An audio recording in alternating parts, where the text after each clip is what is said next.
Welcome to the Tech Insider Podcast. I'm your host, Nick Hume, founder of Hume Consulting, specializing in digital infrastructure, technical diligence, and next-gen cooling solutions. Tech Insider discusses leadership, strategy, and technology trends with industry-leading executives around the world. In today's episode, I sit down with a good friend of mine, Larry Hryb, better known as Xbox's Major Nelson. Larry's been synonymous with gaming for decades and joins me on the show to discuss the entertainment and gaming industries, cloud gaming and EVs, and how to win an Emmy. Larry also shares an update about his next chapter with gaming development platform Unity. Listen in to find out more about the world of gaming and technology with one of the industry's most influential voices. Enjoy. Larry Hryb, thank you very much for joining the show. I'm honored to be a good friend of yours, or hopefully a good friend. I think you're a good friend of mine.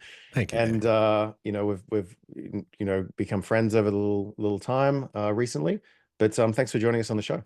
Well, I got to tell you, thank you for that amazing introduction. It's so kind of you, and thank you. I'm thrilled. Yeah, we've been friends for a few years now, and I'm thrilled to be able to call you a friend. And it's kind of like you're ice and I'm fire in this We've case. Got the good little with the backgrounds, but it's great to be here. I'm excited to talk about whatever you want to talk about. Let's go.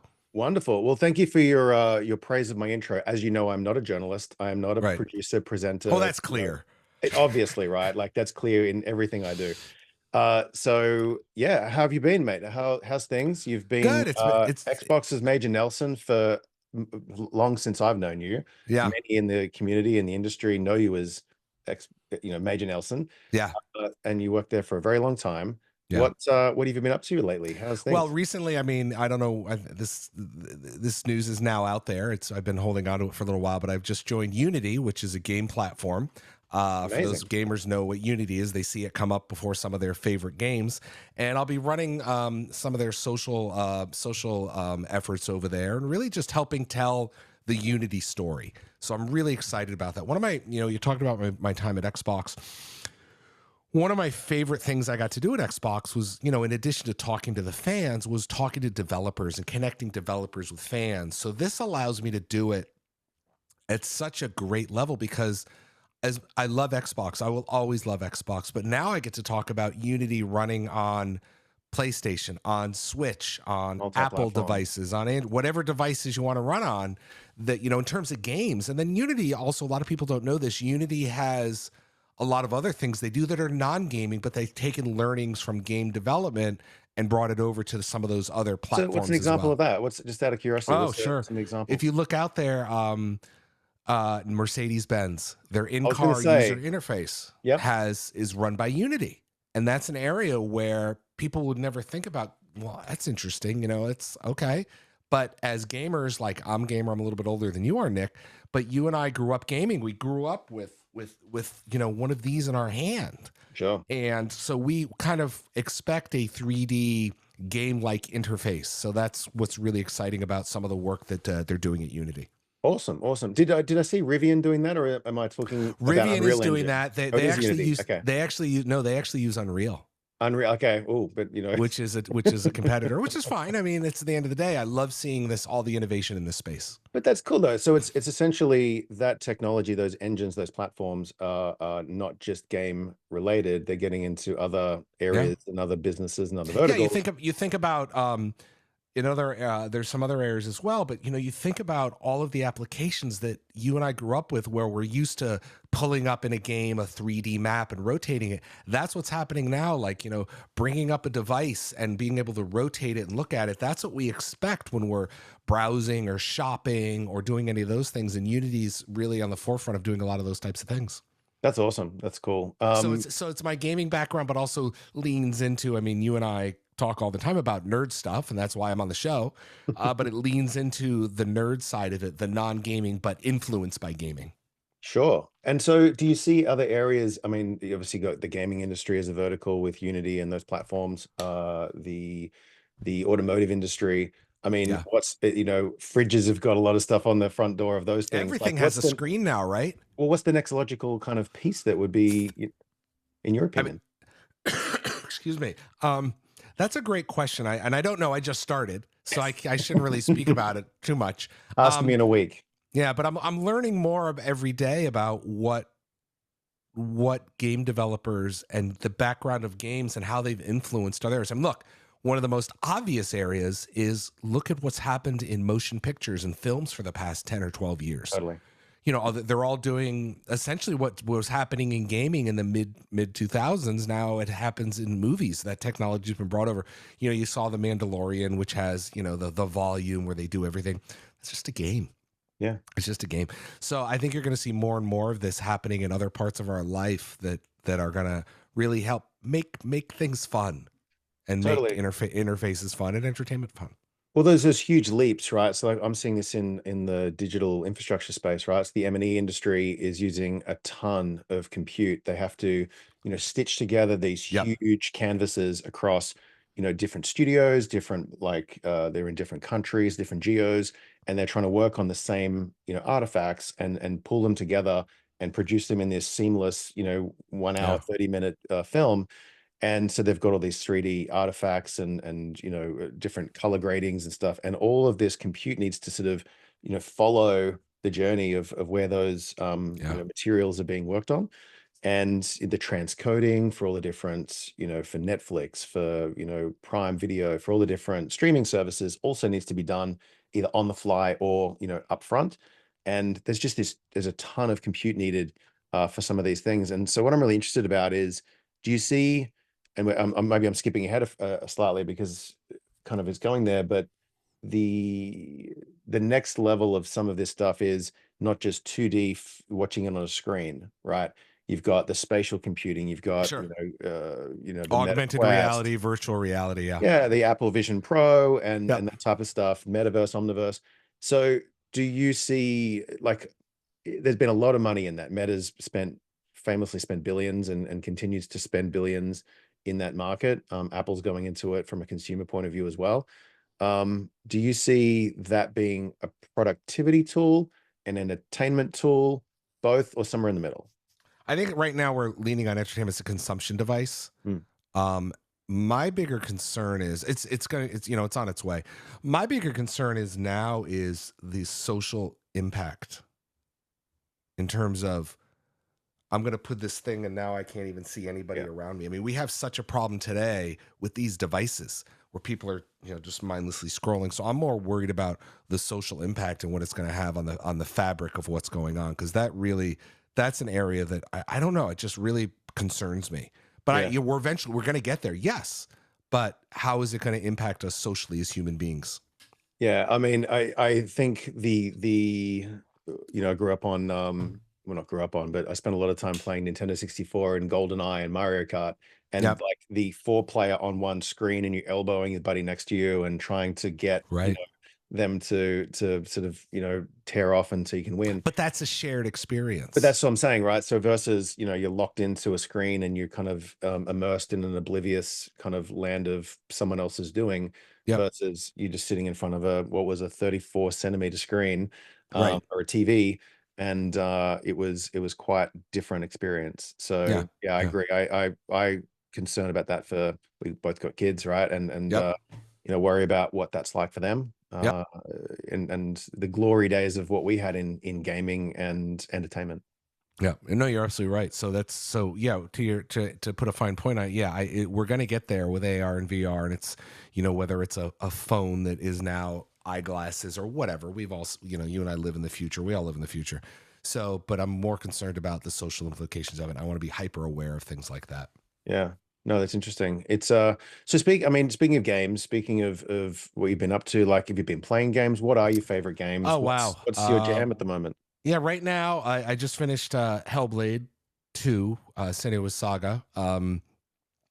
What am I playing right now? I'm going to look because I've got my PC open in front of me. I've got my console behind me, but I play a lot on PC. Ghost of Tsushima, which is a PlayStation game, longtime PlayStation game, is on PC. So I'm playing Halo. I mean, I'm open for anything. I mean, right now, as you said earlier, we both have kids. We don't have a lot of gaming time.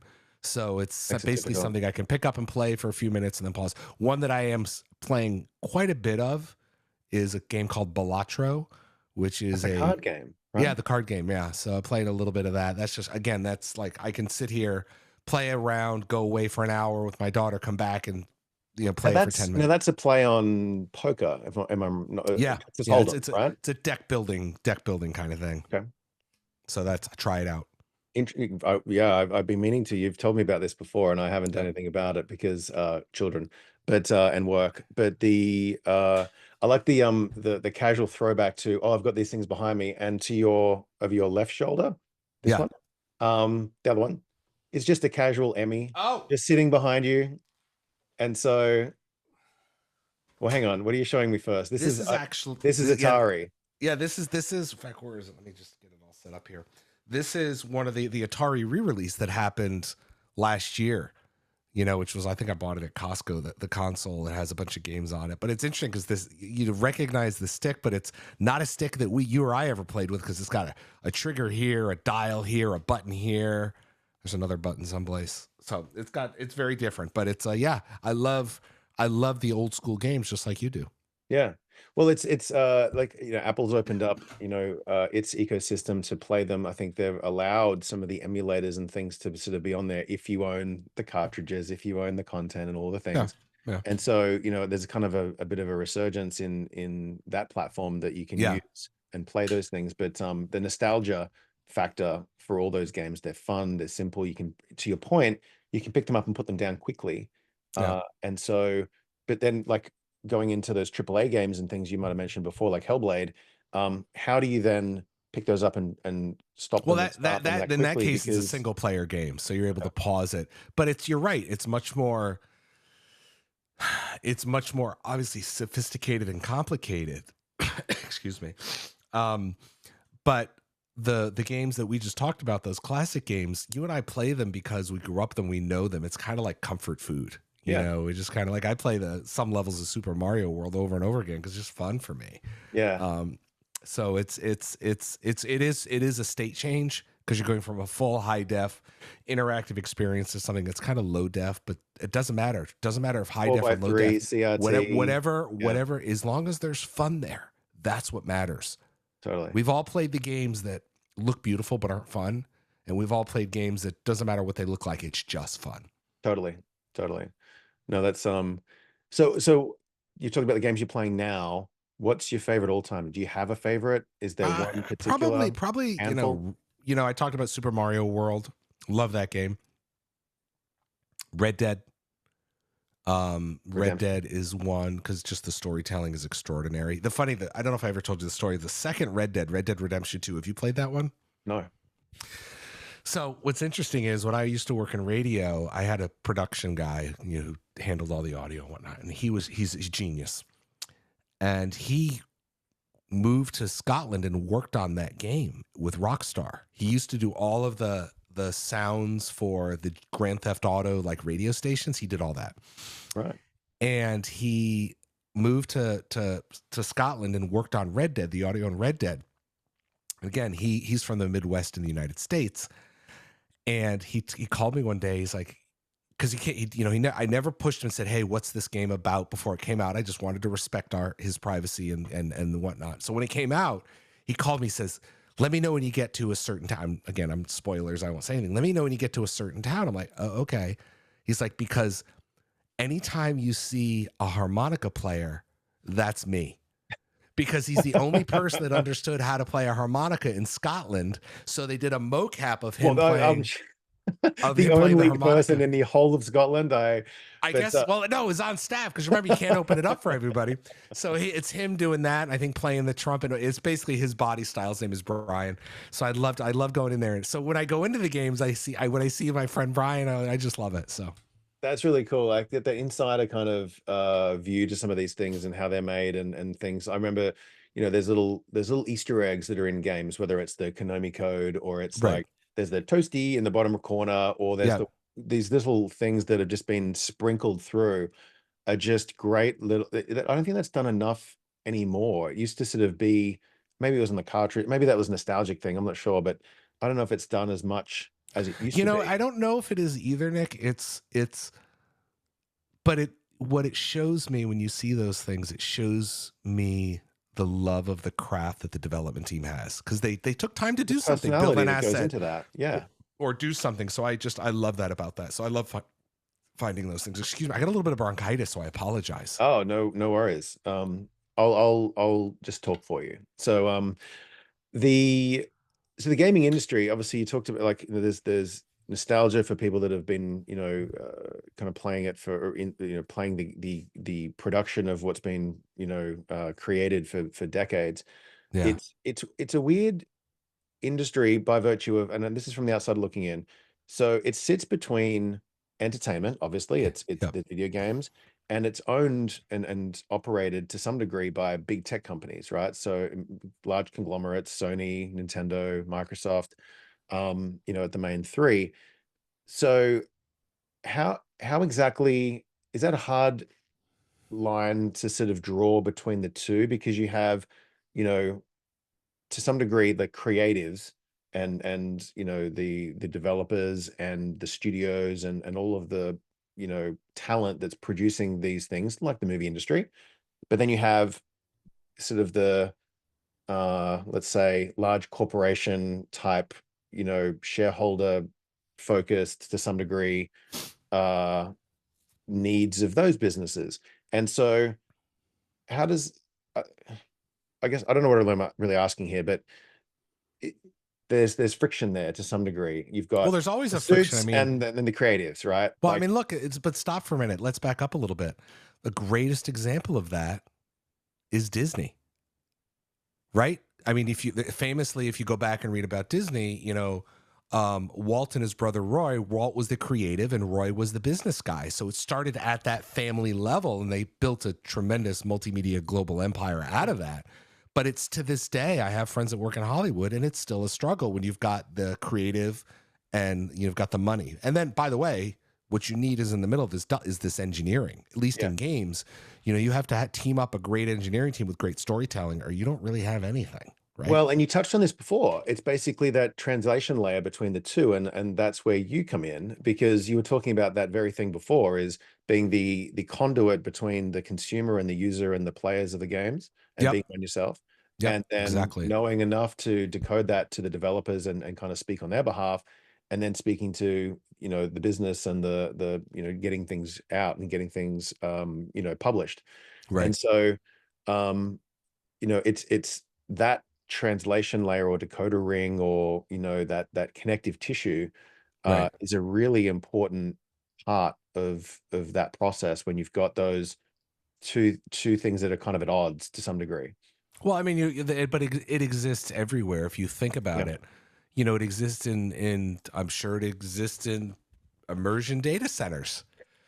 You've got the people that want to build this creative new thing, You got and the then the people, engineers and you got the let's make some money. and they got the people saying it's going to cost too much money to build that. We got to Yeah. just pare it back. So it's a constant struggle in business. Yeah.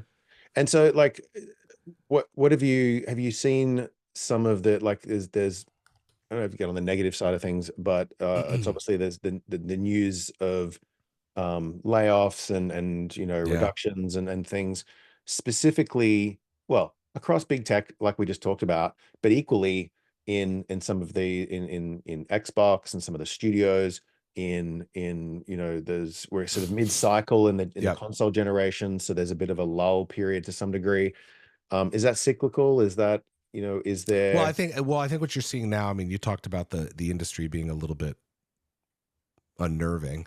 Mm, Um, right now, I think what you're seeing is just the right sizing because we saw the pre-COVID and now COVID. I remember seeing the numbers; everything was going up because everyone's playing games because yeah, you're held hostage at home. So I think what we're seeing is just the a normalization. little bit of a Is bounce on the back. Yeah, yeah. That's what it is. I mean, it's unfortunate that we're here, but this is unfortunately that's the ebbs and the flows of the business. Yeah.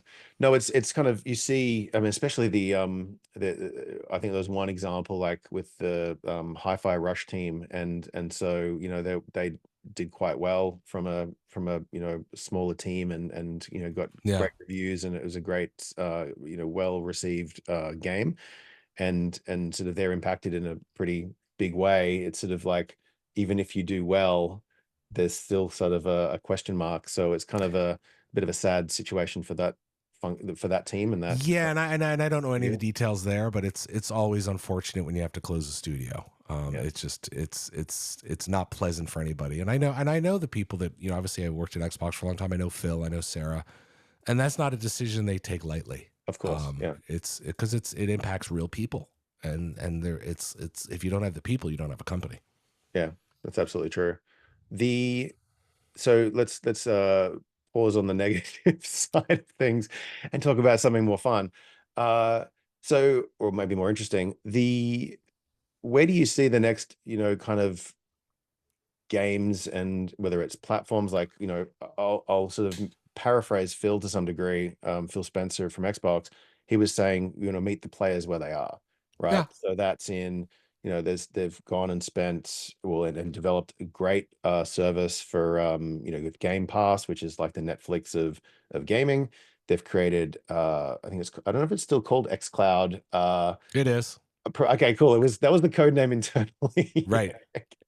And so that's a great service in and of itself as well, because you can essentially play on any device, on browsers, Yeah, and it's part and of get your Game access to Pass things. subscription.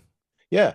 And but that allows you. So what I'm curious about is when that was released and subsequently been supported since, there was Stadia, that Google sort of brought out, Yeah. and there's Nvidia have their own cloud service offering as well.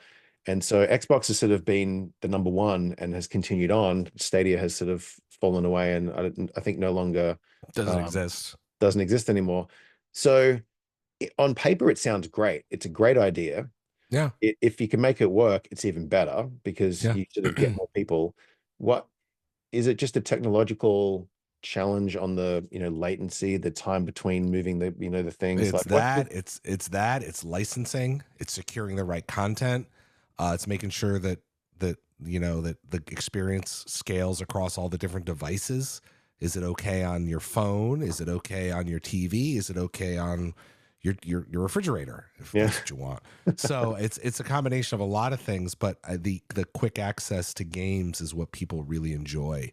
And to your point about Game Passes, they love the buffet of games. Just go up and because there's some games you'll discover the barrier to entry is so low. So you're like, oh, you know what? I'll download this and try this or stream it and try. Oh, this is actually really good. Let me finish this game. Whereas maybe another day, if you had to buy it, you may not do it. You're probably looking at your 30, 40, 50 bucks or 60 bucks going, I can only buy one game.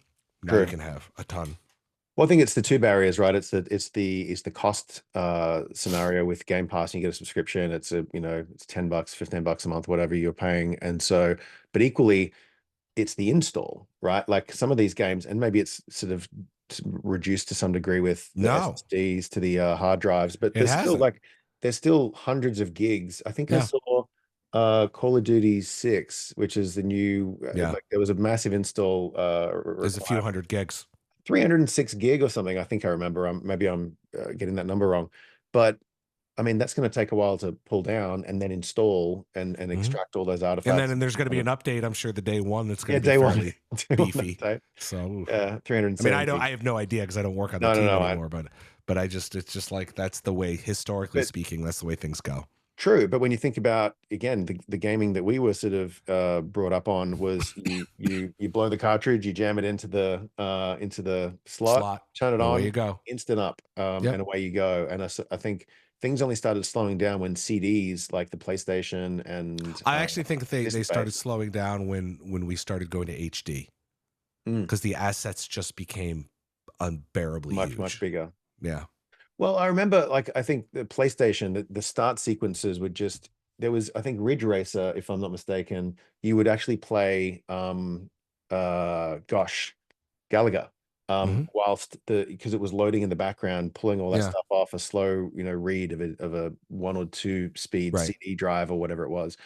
And it would be so long, at like 60, 90 seconds, you just sit there and, smash out some aliens. And Yeah, and so, I know that when I worked at Xbox, we did some technical work around when you're downloading a game to install, it can start earlier because we're hmm, loading the early assets and you can go in and get the menu, maybe the tutorial or set up your and it's character still doing that in the while the rest of the background. game is loading in the background. So at least you're doing something. At least the game has started.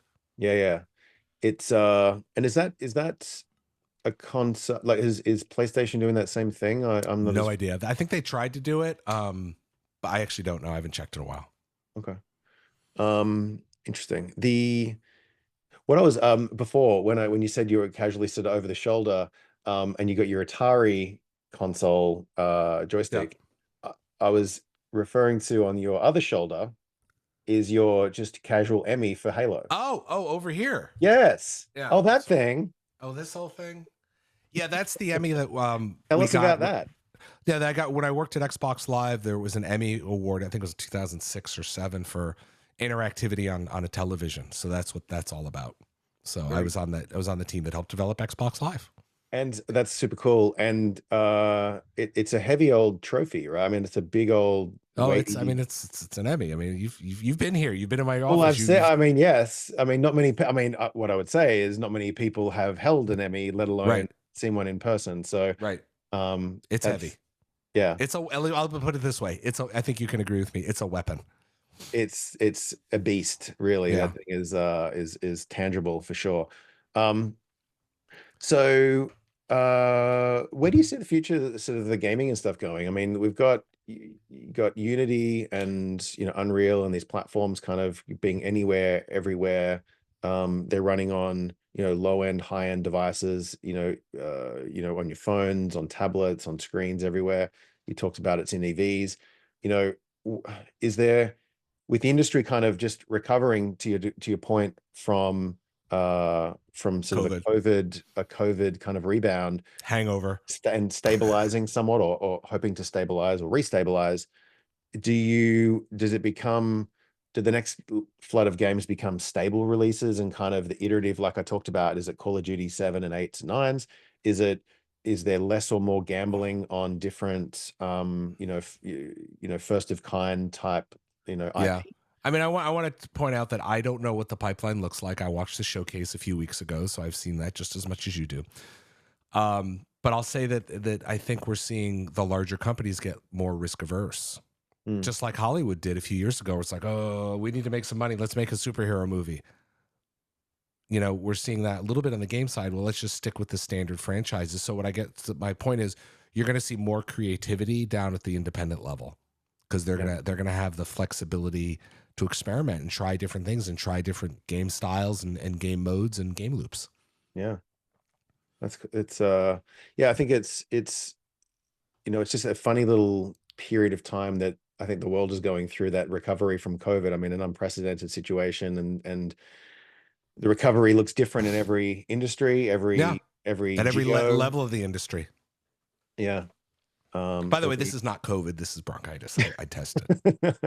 This is why we did it digitally. Right. Because you live, just a short time away. We'd otherwise be doing this in person, but I just don't have the equipment because of my very modest podcast equipment setup. It's about the conversation. Exactly. I'm laughing because I'm literally writing an article about that very thing, and I think that's one line I have to say in it. But anyway, watch this. Here's my other tip, Nick, because I've been doing a podcast for 20 years. The audio is the most important thing.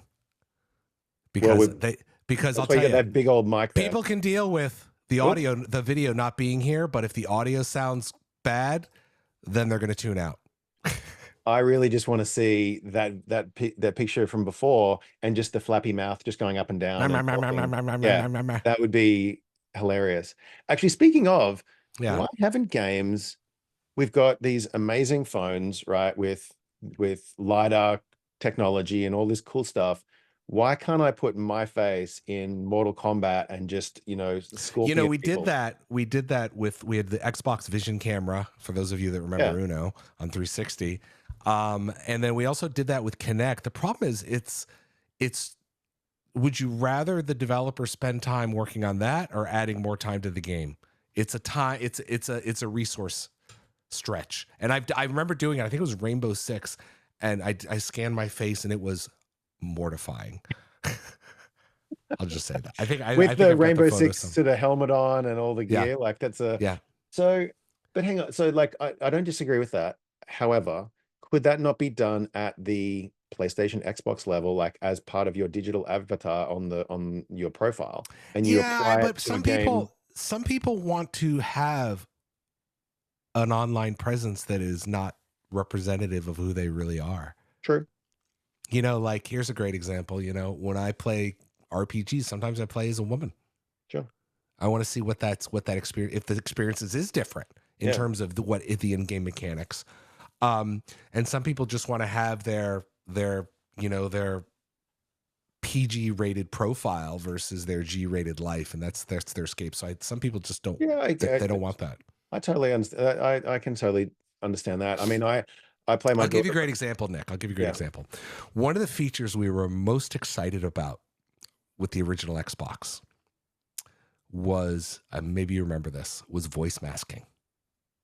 I don't think so. No. Yeah, so you could basically join a game in the original Xbox, and you could choose a different voice mask, so somebody couldn't hear your voice. We realized quickly after the launch that people hated it. Oh, you've got the voice mask. Turn it off. Turn it off. You'd hear in the lobbies. And so that was a feature that, again, we wanted to help people. This is kind of the opposite side, but it was this personalization feature, but people hated it.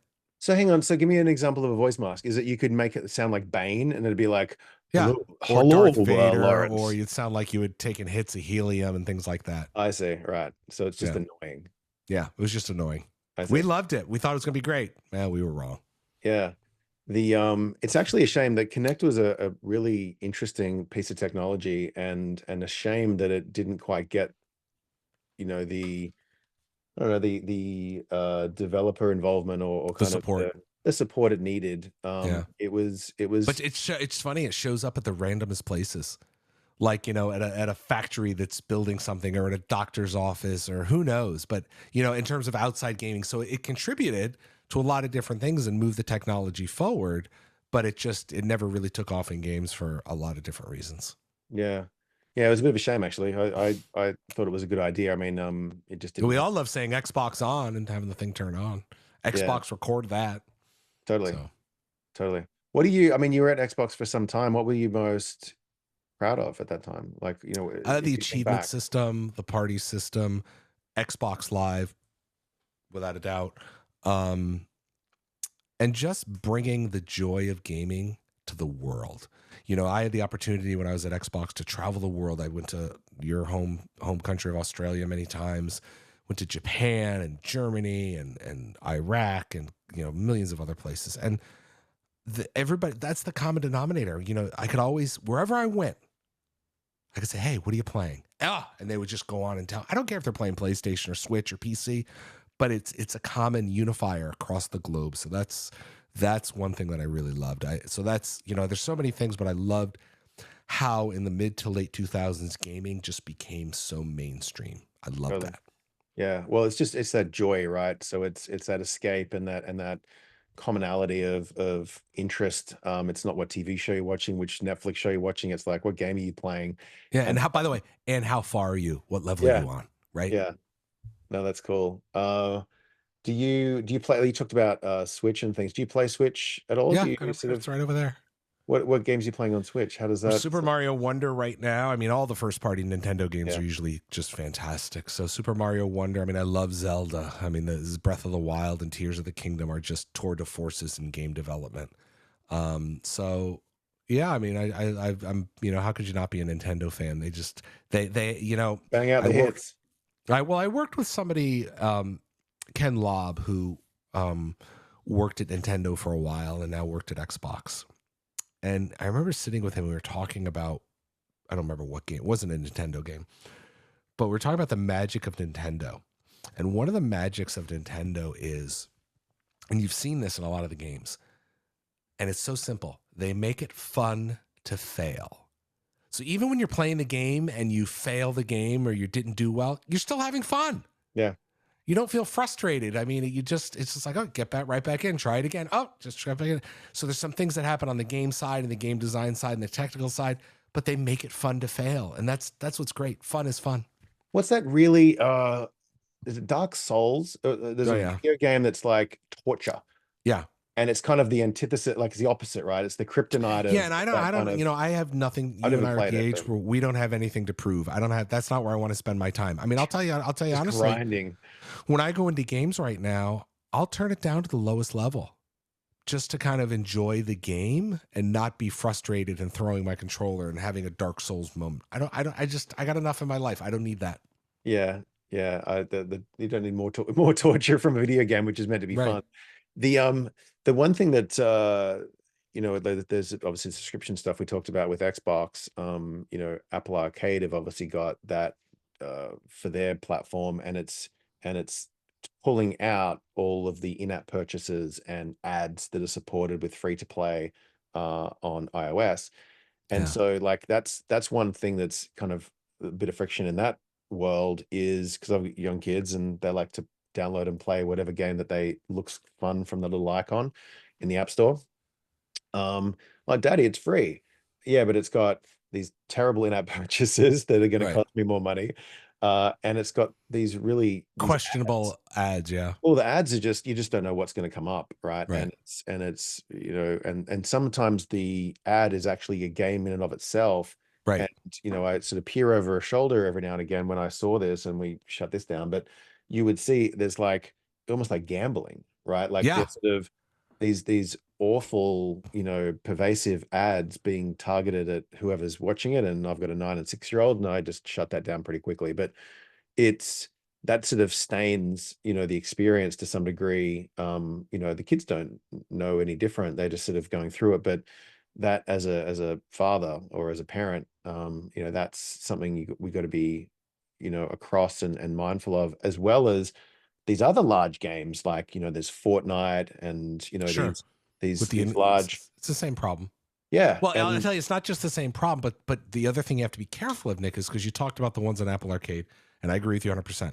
Those tend to be single player experiences. true, When you get into Fortnite, now you're in an area where, or Minecraft or Roblox, where you and I grew up on a playground, but that's our children's playground now, true, or one of them, I should say. So they're learning social construct within the frame of, when you and I were misbehaving at a playground, the bully punched us, or we got thrown out, or whatever.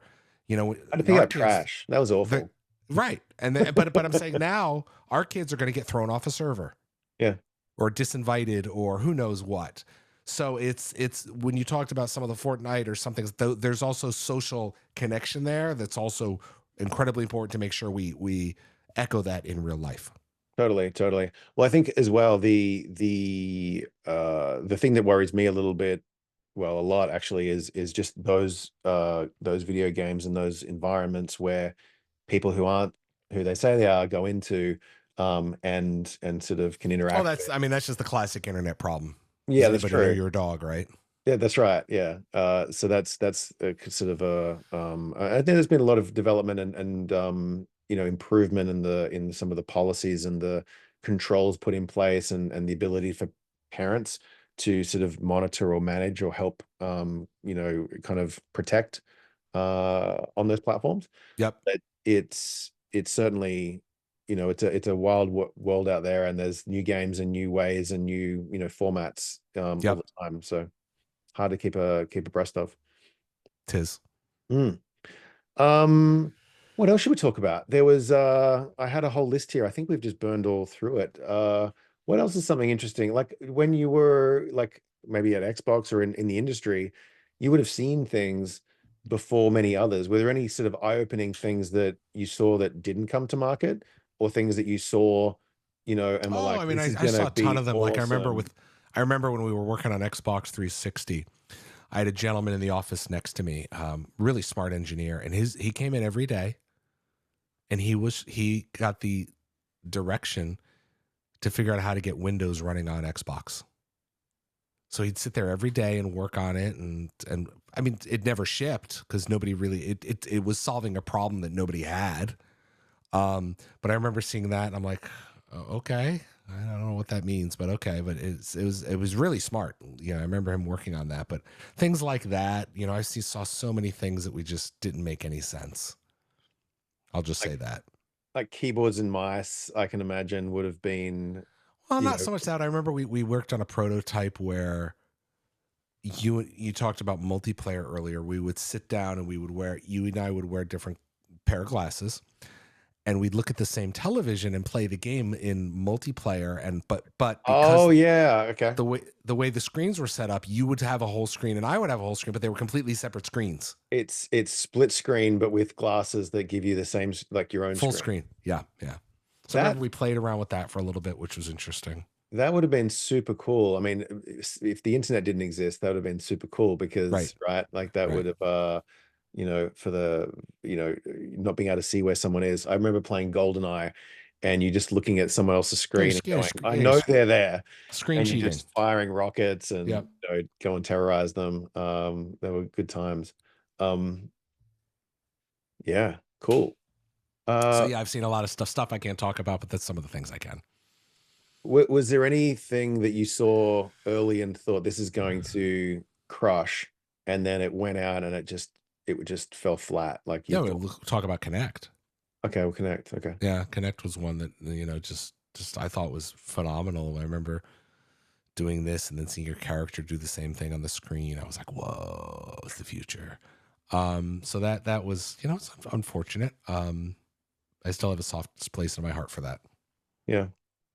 Cool. Uh, I don't think I have anything else to talk to you about. I mean, let's talk about one last thing. One last thing. You're an EV enjoyer, like Yep, you electronic vehicle, enthusiast. Let's electric call it vehicle. that. Yep, yep. Yeah. I've actually been, it's funny. I've been EV. I'm currently in between EVs, as you know, but I my first EV I got in 2013, Wow. Was a that long time your ago. That was BMW? the BMW. Yeah, the Okay. BMW i3. Love that car. God, I love that car. Just wish it had more range. Yeah. What was the range on it? Like 5? 72 miles. 72. That, by the way, and that's assuming you had a tailwind and it was 72 degrees out. Yeah, you hadn't Anything had different? breakfast. You Yeah, didn't have it's just, breakfast. yeah, You just put your arm out to turn instead of, in the wind. it's rough. So that was the entire range. Didn't have was it a hybrid or was that pure EV? It was pure EV. Wow. They did 70. sell one that had called a range extender, which is like a lawnmower motor that would help. I didn't want that. I wanted it all in. Right. So the range extender was just putting AA batteries in the center Well, no, console or something? it Or? was a petrol engine and it charged the batteries. It didn't provide propulsion. Oh, right. Okay, got it, got it. So one of those sort of hybrid, but the engine was Not, just yeah. powering. I see. Um, yeah, and there's a lot of different models and technology out there. Like, what do you like the look of? I mean, yeah, we talked about Rivian a moment ago. I love the Rivians, the Mercedes. I've had Teslas in the past, but I'm not, I'm going to try something a little different. The Kia, you and I talked about the Kia. The Yeah. Kias look great. I'm really excited. But where is the ID Buzz? When is that VW I want to Buzz see coming? that thing. That is the Scooby When, Doo when that comes out, EV. you and I are going to go to the dealer and look at that thing. Yeah, I think I'll be Shaggy, you can be Scooby Doo, and we can go and check out the Scooby Yeah. Doo wagon. Yeah, it's gonna be we can go check that thing out. It's like, I think I would want to live, if I bought that, I'd want to go and live in California and just put surfboards on top of it and Well, just you're a surfer anyway. I should be. I live in the Pacific Northwest. Look out the window. It's Yeah. like it is absolutely not my climate. But you just got to escape it every in the winter. Go somewhere warm. I'm looking up to Um, see when this thing is going to be available, the ID Buzz, because that's when like I say, to your point, I want to get going on this thing. yeah, it would be cool to check out. What do you see? Like, do you see, like, there's companies like Lucid, Rivian, Fisker? It just came through a pretty weird time. I don't know if they're gonna last or Yeah, I not. mean it's hard out there. I mean it's the EVs are, you and I both have EVs and I love the EVs, but building, a lot of the older car manufacturers, they've been slow to embrace it because it disrupts their model. Yeah, So these new upstarts building manufacturing's hard. yeah. Well, So I saw an interview with, I think it was the Ford CEO, and he was talking about all the, Tesla's obviously vertically integrated. Everything in that car is they've built, or it kind of talks to their system in a way that is standardized. I think they use actually Ethernet through that entire system, right, and Ethernet and IP. So it's very, the communication is very standardized. right, However, the Ford CEO is saying, well, I've got 500 suppliers and each of them has a different, code base, language model that have chosen, and they get interacted with in different ways. And I'm the translation layer for 500 different right, suppliers. And so that makes me slow. right, And I can't get even half of them to be standardized on one or another. And right, therefore, I'm as fast as the slowest person in that link. right. And I found that fascinating because, not knowing a lot about cars, but if you go having an EV for a couple of years, what I love about it is, you can buy them without walking into a dealership, number Well, one. that too, yeah. That's a great experience. Two is you don't go back to said dealership or service center because it has so few parts that actually move. The Yep. moving parts have gone from thousands to tens, or Yep. maybe 100 or so. And so the things that need to be replaced is like the oil filters. Sorry, the air filters. Yeah. It's really minor. And so I it's mine's a second car. We got a larger one for the family, but it's as a commuter car and as a second car, they're perfect for my Yeah. use case. No, no, I love what you just said about that. You know, the standardization is hard, but you know that they need to do it. It's not. I mean, and it frustrates you. So I'm like, you need to do it now, or it's never going to happen. But then again, I live in a country that is one of the only countries in the world that still uses the imperial system. Miles and yards and God, Fahrenheits. fathoms, and God only knows what else. I think it's referred to as the freedom units, if I'm not mistaken. Is that not? I don't get it at all, but that's whatever. So was it Nixon that tried to get this in? Who was the president? Carter. Carter, pardon me. Yeah. And so it was about to happen and then it didn't. What was do you I mean, I don't know that I was a young boy at that point. I have no idea. All yeah. I remember learning it in school. Like, this is cool. It's easy.